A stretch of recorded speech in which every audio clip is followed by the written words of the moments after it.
ఎవర్రా మీరంతా? ఇవేం బూతులు, డర్టీ పెడపోగడలు. నాని ఉన్నంతలో కాస్త పద్ధతిగానే ఉంటాడనే పేరుంది కదా, మొత్తం చెడగొట్టుకున్నాడు. నిన్న ప్యారడైజ్ అనే సినిమా తాలూకు గ్లిమ్స్ అంట రిలీజ్ చేసిరు కదా, పర్రమ్మ చెత్త. అంతేకాదు ఇంకా అభ్యంతరకరమైనటువంటి అంశాలు ఉన్నాయంట.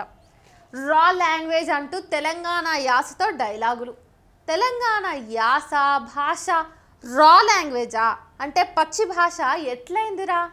ఎవట్రా కూత కూసింది? తెలంగాణ యాస రా లాంగ్వేజ్, మీ ఆంధ్ర భాష పాలిష్డ్ లాంగ్వేజా? నాజూకు అత్యాధునిక భాషన మీ ఆంధ్ర భాష?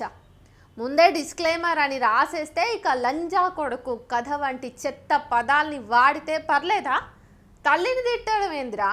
ఇది కడుపు మండిన కాకుల కథ, జమానాలకెళ్ళి నడిచే శవాల కథ, అమ్మరొమ్ములో పాలు లేక రక్తం పోసి పెంచిన ఓ జాతి కథ అంటూ ఏందేందో చెప్తున్నారు. కాకులు తల్వార్లు పట్టినాయట, నా కొడుకు నాయకుడైన కథనట.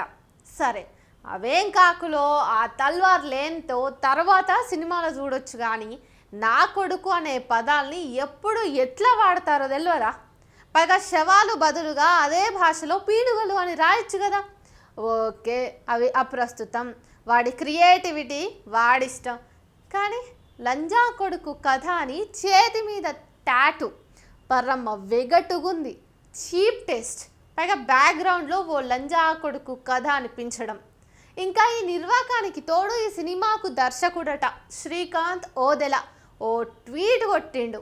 అదేంటంటే సంగీత దర్శకుడిని ఉద్దేశించి ఇట్లా, మా బక్కోడు కూడా రెడీ అట. సరే, ఆ బక్క అనిరుద్ సంగతి సరే, కానీ బాంచేత్ అనే పదం ఎందుకు వాడినట్టు? నువ్వు దర్శకుడివి, బాంచేత్ అంటే పదానికి అర్థం తెలుసా అసలు నీకు? దీన్ని నాని ఎట్లా అంగీకరించిండు? అందుకే అంటున్నా, అరే ఎవర్రా మీరంతా? అసలు ఈ లంజా కొడుకులు బాంచేత్ భాష ఏంది? పరమ దరిద్రంగా ఉన్నది పోకడ. అసలు చూడబోతే యానిమల్, కేజీఎఫ్, సలారు, పుష్ప అన్నీ కలిపి మిక్సీ చేసి దంచి మాస్ పోకడనా? బూతులే మాస్ అనుకోవాలన్నారా? నిజంగా శ్రీకాంత్ ఓదెల తీస్తున్నాడా? నానియే హఠాత్తుగా యష్, బన్నీ, ప్రభాస్ రేంజ్కు పెరిగిపోవాలని తన ఈ ఊరమాస్ వెగటు పోకడతోన మెగా ఫ్యాన్ పట్టుకున్నాడా? ఈ బాంచేత్ అనే పదం ఆ ట్వీట్లో చూడంగానే ఓ పాత సంగతి యాదికొచ్చింది. దసరా అని ఓ సినిమా తీసిరు కదా, ఈ దర్శకుడే తాగుడే తెలంగాణ కల్చర్ అన్నట్టుగా ఓ దరిద్రపు ధోరణిని చూపించిండు. నిజానికి ఆ సినిమాలో కీర్తి సురేష్ నటన టాప్ లెవెల్ ఉంటుంది, దక్కాల్సినంత పేరు రానట్టు అనిపించింది జర. ఇప్పుడు అదే నాని అదే శ్రీకాంత్ కలిసి ఈ ప్యారడైజ్ తీస్తున్నారు.